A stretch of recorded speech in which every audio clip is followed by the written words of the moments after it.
SSC ऐसा exam है कि अगर आपके 3 स्ट्रांग है, मैथ इंग्लिश रीजनिंग आपके बहुत स्ट्रांग है, अगर आप इनमें 95% प्लस स्कोर कर सकते हो तो इजीली आपका सिलेक्शन हो जाएगा। बच्चे क्या करते हैं, एक मॉक टेस्ट दिया, उसके बाद में दूसरा दिया, तीसरा दिया, चौथा दिया, पीछे वालों को बोलते जाते हैं। कैसे कंसिस्टेंट रहे हैं, क्या मोटिवेशन था आपका? स्टार्टिंग में बच्चे 5-10 दिन पढ़ते हैं, वो छोड़ देते हैं। उनका रीज़न यही है कि उनको पता ही नहीं कि अभी हम कर पाएंगे नहीं कर पाएंगे। तो आपने कोई भी टॉपिक 4 ले लिए, मैथ्स हो इंग्लिश हो, आपने प्रीवियस ईयर लगाए, सबसे पहले 100 किए, उसके बाद में आप नेक्स्ट टॉपिक पे चले जाओ और प्रीवियस टॉपिक के डेली 20-25 करते रहो। तो आपको क्या लगता है, कोई एवरेज बच्चा आ रहा है 60-70% वाला और उसने BA BSc करा और तैयारी में आ रहा है, तो कितना टाइम लेके चले वो तैयारी के लिए? क्या नंबर ऑफ मिस्टेक्स, ऐसी कुछ गलतियाँ हैं जो स्टूडेंट्स को अवॉइड करनी चाहिए? हेलो, नमस्ते, स्वागत है आप सभी का एक बार फिर से SSC फैक्ट्री के इस प्लेटफॉर्म पर। आज हमारे साथ आयुष शर्मा है। SSC CGL 2019 से एक्साइज इंस्पेक्टर बने, फिर उनको मजा नहीं आया उसमें, फिर जो वर्क कल्चर है उसमें फिट नहीं बैठ पाए, तो उन्होंने फिर से एग्जाम दिया SSC CGL 2022 और उसमें ASO बने। तो आज इनकी जर्नी हम जानेंगे, किस तरीके का सफर है, क्या क्या इन्होंने इस जर्नी में सीखा, क्या इनकी स्ट्रेटजी थी और किस तरीके से इन्होंने पढ़ाई करी, वो सारा कुछ आपके साथ शेयर करेंगे। तो स्वागत करते हैं आयुष भाई। थैंक यू अंकित। कैसे हो भाई, एक बार ऑडियंस को अपना इंट्रो दे दीजिए। हाँ, हेलो एवरीवन, मेरा नाम आयुष शर्मा है। मैंने CGL 2019 से एक्साइज इंस्पेक्टर लिया था, मुंबई जोन मुझे मिला था। उसके बाद में मैंने वहाँ पे काम किया 1 से 1.5 साल, और ड्यूरिंग मतलब काम करते करते मुझे रियलाइज हुआ कि होम स्टेट जैसे मेरा राजस्थान है, तो मेरा मन था कि राजस्थान के थोड़ा पास आ जाएं, क्योंकि GST के अंदर ट्रांसफर्स है नहीं, आप उसी जोन में रहोगे। तो मैंने नासिक थे? हाँ, नासिक था मैं, लेकिन वो मुंबई जोन में था। तो मुंबई जोन में नासिक, पुणे, मुंबई तीनों ही आते हैं। तो फिर मैंने CGL 2022 दिया, फिर उससे मेरा 278 ऑल इंडिया रैंक आया, और अभी मैं ASO मिनिस्टर ऑफ रेलवे में हूँ। रेलवे में। ओके, तो थोड़ा बताओ, पढ़ाई लिखाई शुरुआती थोड़ा कैसा? हाँ, स्टार्टिंग मेरा एजुकेशन, एक्चुअली पापा गवर्नमेंट जॉब में थे। अच्छा। तो शुरू से ही स्कूल्स मेरा हर 2 साल में ट्रांसफर होता ही था, क्योंकि पापा भी गवर्नमेंट जॉब में ट्रांसफर वाले में ही थे। ये प्रॉब्लम रहता है। हाँ, वो होता ही है। तो हर 2-3 साल में ट्रांसफर होते थे। और फिर जब 12th हुआ, 12th के बाद में मैंने बीटेक का एग्जाम दिया। SRM यूनिवर्सिटी है चेन्नई में, वहां से मैंने मैकेनिकल इंजीनियरिंग में बीटेक करी है। उसके अंदर 2018 का मैं पास आउट हूँ, और फिर उसके बाद में मेरी बैंगलोर में मेरा प्लेसमेंट हो गया था।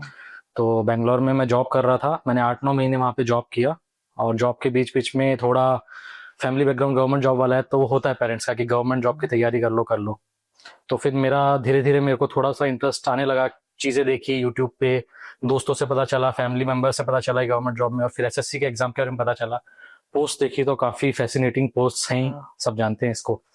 तो फिर मैंने सिलेबस देखा, तो मैथ्स था, इंग्लिश था, रीजनिंग था, GS था। तो बीटेक बैकग्राउंड से था, तो मैथ्स इंग्लिश रीजनिंग ये तो थोड़ा लग रहा था कि कर लूंगा, मेन GS का था। तो मैंने स्टार्ट कर दी, जॉब के साथ साथ ही 2-3 घंटे देना स्टार्ट किया। फिर धीरे धीरे 2-3 महीने बाद में मॉक टेस्ट भी दिए, तो लगा कि मैं कर लूंगा। उसके बाद में फिर मैंने मेरी जॉब से रिजाइन कर दिया, और फिर मैं घर पे आ गया। फिर जयपुर से मैंने मेरी तैयारी करी स्टार्ट। फिर कोचिंग मैंने ज्वाइन करी थी। फिर कोचिंग के कुछ टाइम बाद में कोरोना आ गया था, तो उसके बाद में कोचिंग भी बंद हो गई। तो उसके बाद में सेल्फ स्टडी और कुछ ऑनलाइन जो भी टीचर्स हैं, 1-2 का कोर्स लिया था। उसके बाद में मैंने एग्जाम स्टार्ट कर दी। फिर 19 का प्री दिया, क्वालिफाई हुआ। मेंस में मेरे को बीच में टाइम काफी मिल गया था, क्योंकि कोरोना के टाइम था, तो मेंस भी बाद में हुआ, तो वो मेरे लिए फ्रूटफुल रहा। फिर मेंस में भी एग्जाम दिया, ऑल इंडिया 1836 रैंक आई। और फिर मैंने ऑप्ट एक्साइज इंस्पेक्टर किया था, क्योंकि वो चार्म होता है 3 स्टार। और फिर जोन मुंबई मिल गई, फिर वहां से नासिक के अंदर गया। तो इस तरह से मेरा स्टार्ट। ओके, आप बीटेक वाले हो रहे हैं। हाँ। और भी बीटेक वालों के पीछे ऑडियंस बिल्कुल BA BSc वाले पढ़ेगी, ये लोग ना कंपटीशन बना देते हैं SSC में आके। लेकिन यार उसके अदर साइड ये भी है कि BA वाले और इनका बेसिक बैकग्राउंड रहा, उनका भी फर्स्ट अटेम्प्ट में अच्छी रैंक के साथ सिलेक्शन होता है। आपके साथ ही बहुत सारे आपके कलीग होंगे अभी जो हिंदी मीडियम बैकग्राउंड से आने के बाद सिलेक्शन ले लेते हैं। बहुत लोग होते हैं, बहुत बीटेक वाले होते हैं जिनका नहीं नहीं ऐसे मेरे बहुत नोन है जिनका नहीं निकलता। इसीलिए तो इसमें स्ट्रेटजी और आपका राइट गाइडेंस थोड़ा मैटर करता है। तो इसलिए आप यहाँ पे हो कि बच्चों को राइट गाइडेंस दे पाओ। पॉडकास्ट में आगे बढ़ने से पहले साथियों, आप सभी लोगों को मैं कुछ बुक रिकमेंड करना चाहता हूँ। आप सभी एस्पिरेंट्स के लगातार कमेंट्स आते हैं कि भैया कुछ ऐसी किताबें बताओ जिनसे हम प्रैक्टिस कर सकें।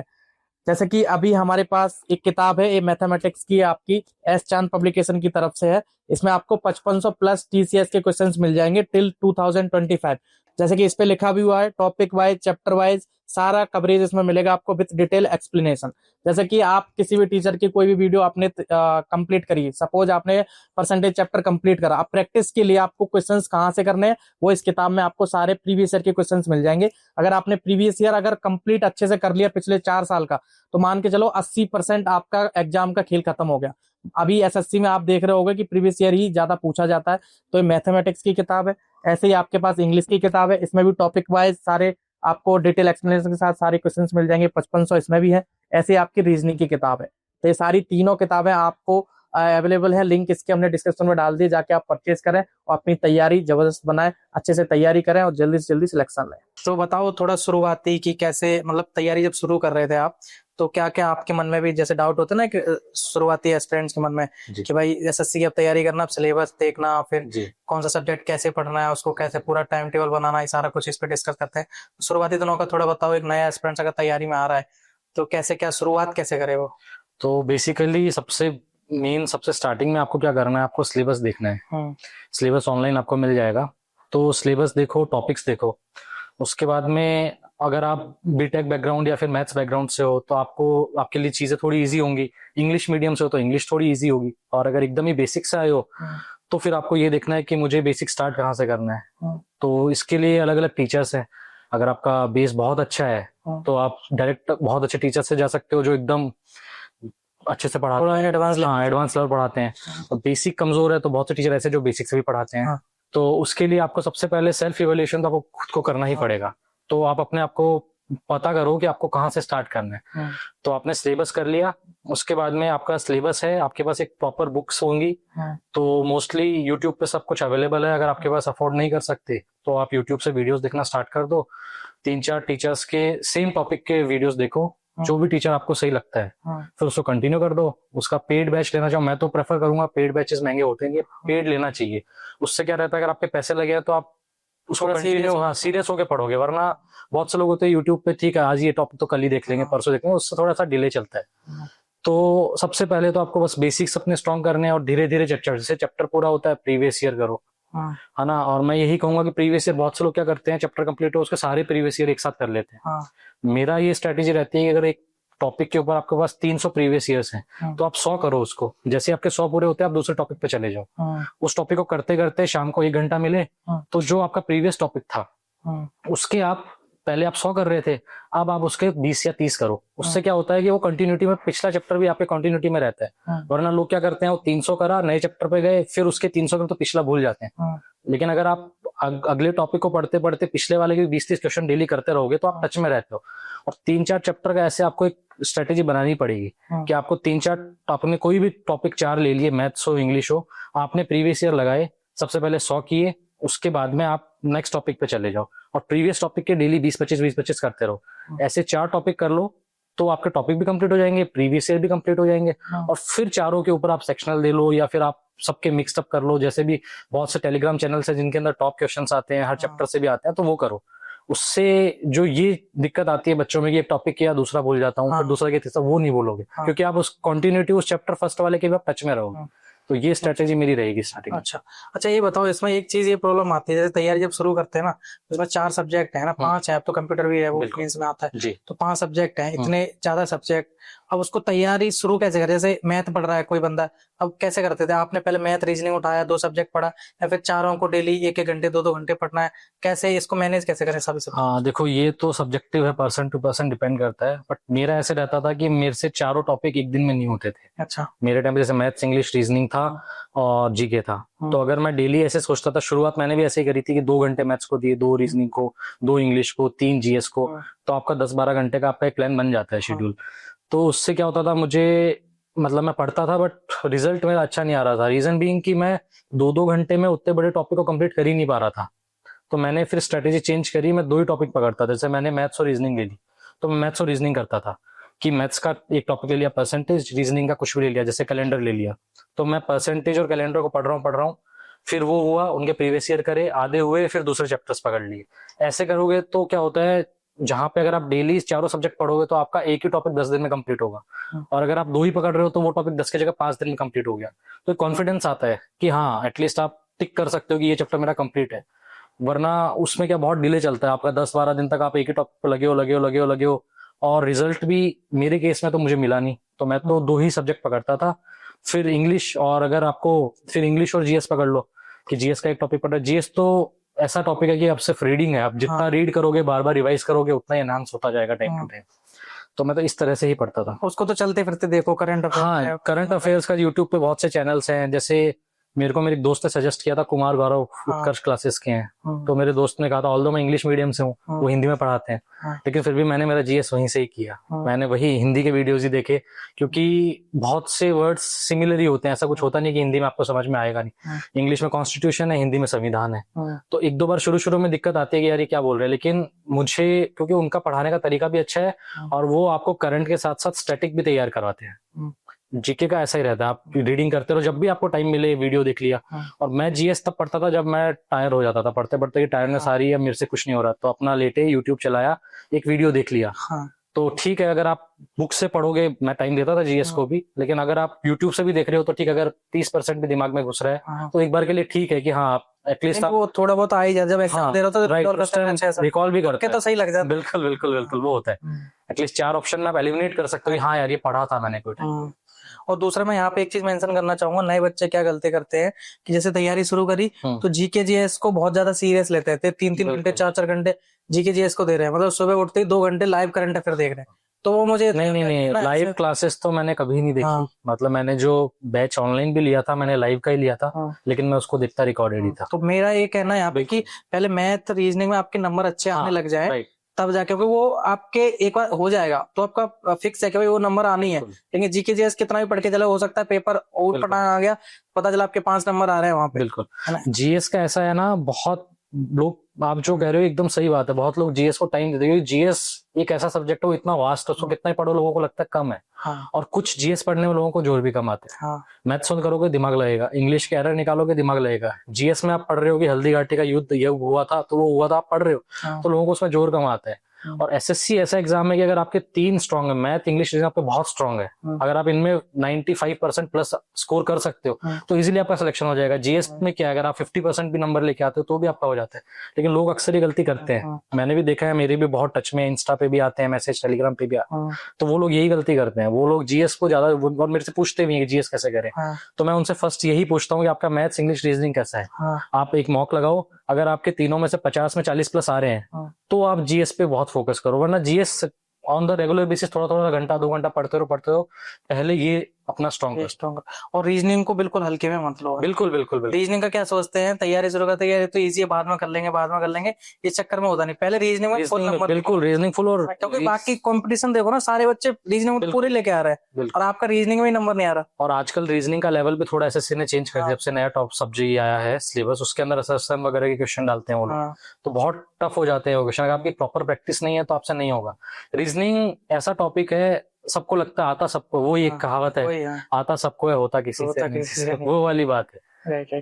तो सीरियस लेना चाहिए। इसका नोट्स वगैरह कैसे आप बनाते थे? अभी नोट्स का क्या है, बहुत सारे बच्चे डिमांड करते हैं कि किसी टॉपर्स के नोट्स मिल जाए, किसी टीचर के मिल जाए तो उनसे पढ़ लेंगे, वो सही मतलब वो है कि खुद के बनाए? तो हमेशा ये रहता है कि आप इनिशियल फेज में हो तो आप किसी के भी नोट्स ले सकते हो, आपको एक बार तो स्टार्टिंग कहीं से करनी पड़े। तो बहुत से ऑफलाइन नोट्स भी मिलते हैं, मुखर्जी नगर में भी मिलते हैं, और ऑनलाइन भी बहुत से नोट्स आते हैं, पीडीएफ भी आती हैं। तो एक बार आप नोट्स कहीं से भी ले सकते हो, लेकिन जब आप उसको पढ़ रहे हो तब मैं यही बोलूंगा, सजेशन यही दूंगा कि आप खुद के नोट्स बनाओ। क्योंकि मैंने जब मैथ्स का अगर मैं बोलूँ तो मैं जैसे फॉर्मूले मैथ्स के लिखता हूँ, तो आपको पता है ऑनलाइन बहुत सी बुक्स आती है जिसके अंदर मैथ्स के बहुत फॉर्मूले होते हैं। तो ट्रिग्नोमेट्री ले लो, ट्रिग्नोमेट्री में ऐसी बुक्स है जिसके अंदर आपको 500 फॉर्मूले मिल जाएंगे। क्योंकि टीचर अगर अपनी बुक बना रहा है तो वो एक भी चीज ऐसे नहीं छोड़ेगा कि लोग ये नहीं बोलेंगे सर ये वाला आपके बुक से नहीं आया, उनको चाहिए कि मेरे इस बुक से सारे आ रहे।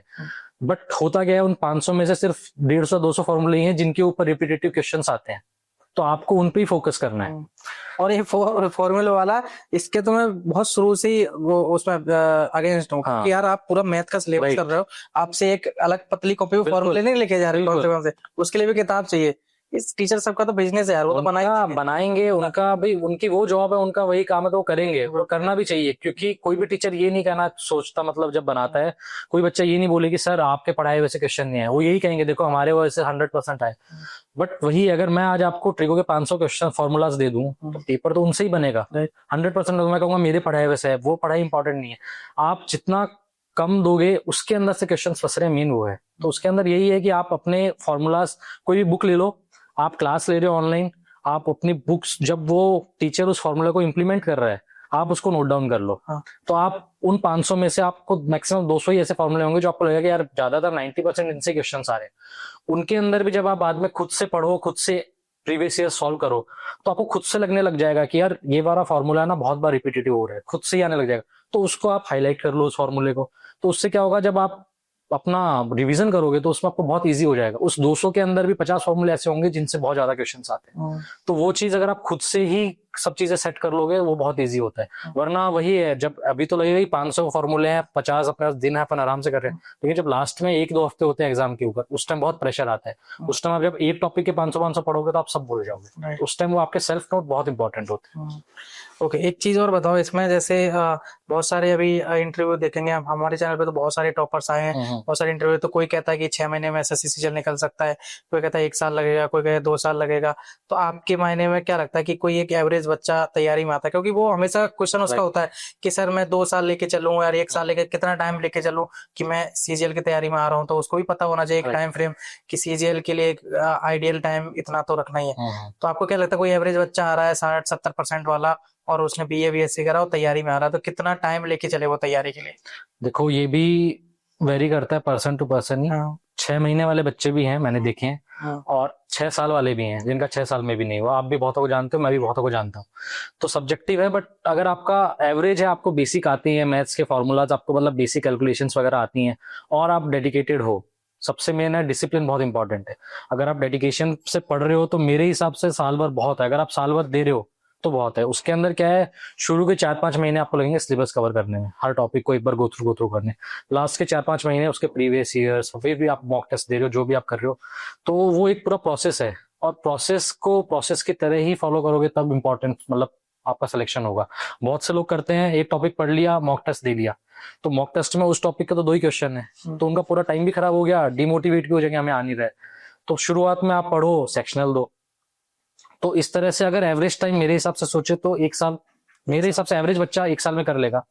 और बाकी तो देखो फिर वो किस्मत के ऊपर। हाँ, बाकी किस्मत भी है कि आपका हो नहीं हो, क्योंकि बहुत से बच्चे ऐसे हैं जो मेरे साथ मेरे दोस्त हैं जो मेरे से भी इंटेलिजेंट थे, लेकिन उनका नहीं हुआ, मेरा हो गया। तो थोड़ा किस्मत का फैक्टर तो है इसके अंदर। ये मैं पूछने वाला था, जैसे कि आपके नॉन में है कि जिसके 4 साल 5 साल तैयारी करी, 6 साल तैयारी करी, उनका सिलेक्शन नहीं हुआ है ना। और अभी आपके एस्पिरेंट्स भी आपके टच में होंगे, बहुत सारी तैयारी कर रहे हैं, आपसे क्वेरी भी करते हैं, इंस्टा पे पूछते होंगे। आपको क्या लगता है अभी जो तैयारी कर रहे हैं बच्चे या फिर जो स्ट्रगल कर रहे हैं, वो क्या ऐसी गलतियां कर रहे होते हैं अपने तैयारी के दौरान जो आपने ऑब्जर्व करी हो मेजर, क्या ये गलतियां अगर ना करें तो सिलेक्शन जल्दी हो जाए? क्या नंबर ऑफ मिस्टेक्स, ऐसी कुछ गलतियां हैं जो एस्पिरेंट्स को अवॉइड करनी चाहिए? सबसे जो बड़ी गलती मुझे आज के टाइम पे लगता है ना, वो है लोग क्या करते हैं, दूसरों को देख के अपनी जर्नी स्टार्ट करते हैं। उनको ये नहीं पता कि मुझे, मतलब एक एग्जांपल मैं आपको देता हूँ, आज अपन बायो बैकग्राउंड से नहीं है, और आज अगर कोई मुझे बोले कि एमबीबीएस का एग्जाम, तुझे नीट का एग्जाम क्रैक करना है, जब मैं उस बैकग्राउंड से ही नहीं हूँ, मैं उसको टच ही नहीं कर सकता, तो मुझे उसमें जाना ही नहीं चाहिए। पहली बात तो ये, क्योंकि ये एग्जाम ऐसा नहीं है कि मतलब इंडिया में यही एग्जाम है, अगर आपने ये नहीं किया तो आप लाइफ में कुछ नहीं कर पाओगे, ऐसा कुछ भी नहीं है। ये सब मिथ है। बहुत से लोग बोलते भी हैं कि मतलब यही है जो है। ठीक है, मैं मानता हूँ बहुत अच्छी एग्जाम है, करना चाहिए, सबको ट्राई देना चाहिए, बट सबसे बड़ी गलती लोग ये करते हैं। मेरे पास बहुत से मैसेज ऐसे आते हैं कि सर आपने एक्साइज इंस्पेक्टर आप बन गए, आप एएसओ बन गए, सर आपका प्रमोशन पहला क्या है, सर आपकी सैलरी कितनी है, कितने साल बाद में आपका लास्ट प्रमोशन क्या होगा, आपकी सैलरी क्या बनेगी। मतलब मेरे से 40-50% बच्चे ऐसे मैसेज करते हैं, वो स्ट्रेटेजी नहीं पूछते, वो पूछते हैं कि सर आपकी जॉब कैसी है, प्रोफाइल कैसी है, काम कैसा है, क्या है, क्या तो पावर है क्या नहीं है। ये चीज लोग बहुत गलती करते हैं। तो और जो लोग सीरियस होते हैं, आप जब भी, आपने भी देखा होगा, जो बच्चे मैसेज करते हैं, मैसेज से पता चल जाता है कि बच्चा कितना सीरियस है। मेरे पास बहुत से बच्चों के मैसेज आते हैं जिनको मैं रियल में, अगर जिनको 1-2 बच्चे ऐसे हैं जिनको मैं 1 साल से भी गाइड कर रहा हूँ, वो बच्चे सिर्फ मेरे को मैसेज करते हैं कि सर इस टॉपिक में ये इशू आ रहा है। मैं उनको बताता हूँ यार इस तरह से ये स्ट्रेटेजी ट्राई कर लो। उसके अंदर वो उनको नाम मैसेज करते हैं ना कुछ और करते हैं, 1 महीने बाद में कहीं फंसे तो हुए। और कुछ बच्चे ऐसे हैं वो डेली मैसेज करेंगे, गुड मॉर्निंग सर, कैसे हो सर, क्या कर रहे हो सर, सर मैं स्टार्ट कर दूं सर, मेरा हो तो जाएगा ना। मुझे कैसे पता भाई तेरा होगा या नहीं होगा? सिंपल सी बात है वो। तो अगर आप मेहनत करोगे तो मैं यही बोलता हूँ कि आप स्टार्टिंग करो, अपना इंस्पिरेशन लो, लोगों को देखो, स्ट्रेटेजी देखो, जो भी आपको करना है। बट अगर एक बार आपने उस ट्रैक पे आ गए तो फिर इन चीजों सबसे दूर हो जाओ। आपकी ही जर्नी है, आप ही कंप्लीट करोगे। हाँ। हाँ, तो मैं बच्चों को बता दूं, मेरे पास भी बहुत सारे मैसेज आते हैं, तो फिर कमेंट आते हैं कि आप रिप्लाई नहीं करते, यहाँ पे आपके पास भी बहुत आते तो हैं। आप समझ जाओ कि क्यों रिप्लाई नहीं आते। इन्होंने जैसा कि बताया कि भाई किन लोगों के वो रिप्लाई नहीं करते हो, किन के करते हैं। तो आप यार थोड़ा सीरियस, आप जब पढ़ने बैठोगे ना, जब आप तैयारी कर रहे होगे, तब रियल डाउट निकल के आते हैं कि क्या क्या दिक्कत है नहीं। तो इसका मतलब पहले ही हम लोग समझ जाते हैं कि आप तैयारी शुरू कर ही नहीं है। ये डाउट अगर आपके आते रहेंगे कि वर्दी का क्या पावर है, गाड़ी मिलती कि नहीं मिलती, इसका मतलब ये आपने तैयारी शुरू नहीं करी है। तो पहले तैयारी शुरू करो, फिर जब रियल डाउट निकल के आएंगे क्या क्या समस्या आ रही, उनके लिए सॉल्व करने के लिए हम लोग बैठे हैं। हमें पता है कि कैसे गाइड करना है, कैसे नहीं करना, हमें एक्सपीरियंस है उस चीज का। तो रियल डाउट आएंगे तब जाके हम आपको गाइड कर पाएंगे। और ये फालतू की बातों में आप पड़े रहोगे, दुनिया भर की यूट्यूब पे वीडियो देखते रहो, मौज मस्ती मजे लेते रहो, ऐसा हाँ, सिलेक्शन नहीं होता है। इससे नहीं होगा। और मैक्सिमम लोग इसी में पड़े हुए हैं। सही बात है। ओके, तो अभी थोड़ा मॉक टेस्ट के बारे में और बताओ कि मॉक टेस्ट कब देना चाहिए एस्पिरेंट को, और मॉक टेस्ट से क्या फायदे होते हैं, कैसे एनालाइज करना है, कैसे मतलब मॉक टेस्ट से ज्यादा फायदा कैसे ले सकते हैं। तो मॉक टेस्ट का मैं ऐसे कहूंगा, सबसे पहले तो अपना सिलेबस कंप्लीट होना चाहिए। एटलीस्ट 50% तो आपने सिलेबस कंप्लीट कर ही लिए। और अगर आप जब स्टार्ट कर रहे हो, जैसे मैंने मान लो परसेंटेज, टाइम एंड वर्क या ज्योमेट्री, ये 3 टॉपिक मैंने कर लिए, तो इनके सेक्शनल भी आपको पता, सेक्शनल टेस्ट बहुत सारे हैं। तो स्टार्टिंग में प्रीवियस ईयर कर लो। सबसे मेन तो है कि कोई भी बुक ले लो प्रीवियस ईयर्स की, तो उसको प्रीवियस ईयर सॉल्व करते रहो। प्रीवियस ईयर कैसे सॉल्व करना है वो मैंने बता दिया। 300 है तो पहले 100 करने हैं, फिर दूसरे टॉपिक पे चले जाओ और उसके उसके 100 की जगह 25 कर दो, 30 कर दो। उससे आप उस टॉपिक के टच में रहोगे, आप भूलोगे नहीं। और हर चीज को आपको नोट डाउन करना है। तो आपका 50% जैसे सिलेबस हो जाता है, आपको मॉक देने स्टार्ट कर देने हैं। और मॉक के अंदर आपको एनालिसिस, सेल्फ एनालिसिस आपको करना है। मैंने जब मेरा पहला मॉक दिया था, मेरे 57 मार्क्स थे फर्स्ट में। जब मैंने सेकंड दिया तो मेरे 90 हो गए। और फिर धीरे धीरे धीरे बढ़ते गए। लेकिन मैं क्या करता था, मॉक देख के आता था। तो मॉक में क्या होता है, आप मैथ्स को लो, कोई भी टॉपिक लो, तो जब आप उसको इवेल्युएशन आप करोगे तो आपको लगेगा कि यार ये क्वेश्चन मेरे से हो जाता, बट ये मेरे से सिली मिस्टेक हो गई। उसको आप नोट डाउन कर लो, या उस सिली मिस्टेक को आप मतलब उसको मार्क कर लो कि यार ये मेरी गलती हुई है, मेरी नेक्स्ट टाइम नहीं होनी चाहिए। और कुछ क्वेश्चन ऐसे होंगे 3-4 जो आपको लगेंगे यार ये तो नए हैं, उनको आप एक रजिस्टर बनाओ, उसके अंदर नोट डाउन कर लो। उसके बाद में जब भी आपको फ्री टाइम मिले, ऐसे ही खाना भी खा रहे हो, कुछ भी कर रहे हो, तो उसको रजिस्टर को अपने को घुमाते रहो। बहुत बार ये होता है, मेरे साथ भी होता है, बहुत बच्चों के साथ ये गलती होती है कि हमें कोई नया क्वेश्चन मिलता है, हमें लगता है यार क्या बढ़िया कॉन्सेप्ट था, हम उस टाइम तो उसको 2 बार कर लेते हैं, फिर हम 2 महीने तक ना तो उस कॉन्सेप्ट को देखते हैं, ना वैसा क्वेश्चन आता है। और जब 2 महीने बाद में फिर से वो क्वेश्चन आता है, तो हमें लगता है यार याद तो है, अब पता नहीं कैसे करना है। तो उसको अगर आप नोट डाउन करके अगर आपने 5-6 बार उसको देख लोगे ना, तो आपसे वो गलती होगी नहीं। और मॉक टेस्ट का ऐसा होता है कि 100 के पास आप पहुंच जाओगे। 100 से 120 का ऐसा रेंज होता है, उसमें बहुत बच्चे हैं, मैं भी उनमें था। जब आप सोचोगे मेरे 120 से 140 क्यों नहीं होंगे, वो 2-3 महीने लगते हैं, वो आपको आप डिमोटिवेट हो जाओगे ना कि यार नहीं हो रहे। मेरे पास, मैं भी बहुत लोगों से पूछता था, और आज मेरे से भी बहुत लोग पूछते हैं कि सर 120 तो आगे ऊपर नहीं जा पा रहे। मैं उनको यही कहता हूँ, लगे रहो, विद टाइम वो चला जाएगा। और एक बाद में ऐसा बूम आएगा एकदम से, 120 से 140 चले जाओगे, फिर 140 से 150 के बीच में घूमते रहोगे, फिर 150 से ऊपर जाने का टाइम लगा। ये फेज है, 10-10 नंबर, 2-2 नंबर के पीछे आपको भागना पड़ेगा। और ये नंबर इंक्रीज तब होंगे जब आप उसका प्रॉपर एनालिसिस करोगे। तो मॉक दो, जो क्वेश्चन लग रहा है कि यार इंग्लिश के अंदर ये 1 वर्ड नया, ये नया, उसको नोट डाउन करो। तो ये नहीं कह रहा कि उसको 1 साल बाद में पढ़ो, बट अगर आपने एक मॉक दिया और अगर आपने 1 हफ्ते भी, 2 हफ्ते भी उसके क्वेश्चन आप देख लोगे ना, तो आपको बहुत सी चीजें दिमाग के अंदर याद हो जाएंगी। अपने आपको पता भी नहीं चलेगा मुझे कब याद हो रहा है, वो याद हो जाती है। और इंग्लिश का तो ऐसा है कि इंग्लिश के बहुत से 1 वर्ड तो ऐसे होते हैं कि अपन जब एग्जाम में जाते हैं तो हम उनको एलिमिनेट करते हैं कि यार ये एलिमिनेट हो जाएगा, एलिमिनेट। वो एलिमिनेशन कब आएगा, जब आपको बहुत सारे 1 वर्ड आपके दिमाग के अंदर होंगे। तो उनका यही है कि मॉक टेस्ट दो, उनको राइट डाउन करो और उनको गो थ्रू करते रहो। जब भी फ्री टाइम मिले गो थ्रू करते रहो। तो रिवीजन मस्ट है। बच्चे क्या करते हैं, एक मॉक टेस्ट दिया, उसके बाद में दूसरा दिया, तीसरा दिया, चौथा दिया, पीछे वालों को बोलते जाते हैं। इनिशियली मैं भी यही गलती करता था, तो उससे आपको रिजल्ट नहीं मिलेगा। मेन है मॉक टेस्ट का एनालिसिस सबसे इंपॉर्टेंट। अगर आपने एनालिसिस नहीं किया तो फिर वो कोई मतलब नहीं, वो नोट करना सबसे मेन, नोट करो। और सबसे ज्यादा तो प्रीवियस ईयर्स के बहुत सारे मॉक टेस्ट हैं, तो सबसे पहले तो प्रीवियस ईयर ही करो। इतना मतलब मुझे तो ये लगता है कि प्रीवियस ईयर इतने ज्यादा हो चुके हैं आज के टाइम पे, वही बच्चों से नहीं हो पाएंगे। तो अगर आप एक प्रीवियस ईयर को अगर आपने 2-3 बार लगा लिया ना, तो 70-80% तो वही क्वेश्चन घुमा फिरा के आते हैं। और 20-30% नए होते हैं। नए के लिए अगर आपने फॉर्मूला लिखा है और उन नए को अगर आपने नोट डाउन कर रखा है, तो आपको वहां पे याद हो जाएगा। तो जो बच्चे आ रहे हैं तैयारी में यार, उनका एक सबसे बड़ा प्रॉब्लम होता है कि यार बोलते हैं कि भैया कंसिस्टेंसी नहीं बन पा रही, मोटिवेशन नहीं आ रहा। जैसे अभी 2 दिन पढ़ लिया, 4 दिन पढ़ लिया, फिर से 2 दिन नहीं पढ़ पाए, तो फिर वो मोटिवेशन कैसे बरकरार, क्योंकि ये लंबा है थोड़ा, 6 महीने 1 साल पढ़ना पड़ेगा। आप कैसे मोटिवेटेड रहते थे? कभी आपके मन में भी आता होगा 6 घंटे पढ़ लिए कि अब यार मन नहीं कर रहा पढ़ने का, कैसे कंसिस्टेंट रहे, क्या मोटिवेशन था आपका? देखो यार, मोटिवेशन का तो ऐसा है कि अगर आपके पेरेंट्स आपको सपोर्ट कर रहे हैं, उन्होंने आपको टाइम भी दिया कि बेटा आप तैयारी करो, तो मोटिवेशन तो उनको देख के आ जाना चाहिए। सबसे मेन तो माँ बाप को देख लिया करो, जब भी मोटिवेशन नहीं आ रहा अपने माँ बाप को देखो। आप उनको देखोगे, उनसे बैठोगे, तो आपको लगेगा कि नहीं यार मेरे को करना है। और अगर आप नहीं मोटिवेशन आ रही, आप खुद से ही आप मोटिवेट भी नहीं हो पा रहे हो, तो देखो लाइफ ऐसी है कि आपको कुछ ना कुछ लाइफ में करना पड़ेगा। अगर आप कुछ भी नहीं करोगे तो कोई आपकी वैल्यू भी नहीं होगी, कोई आपकी सुनेगा भी नहीं।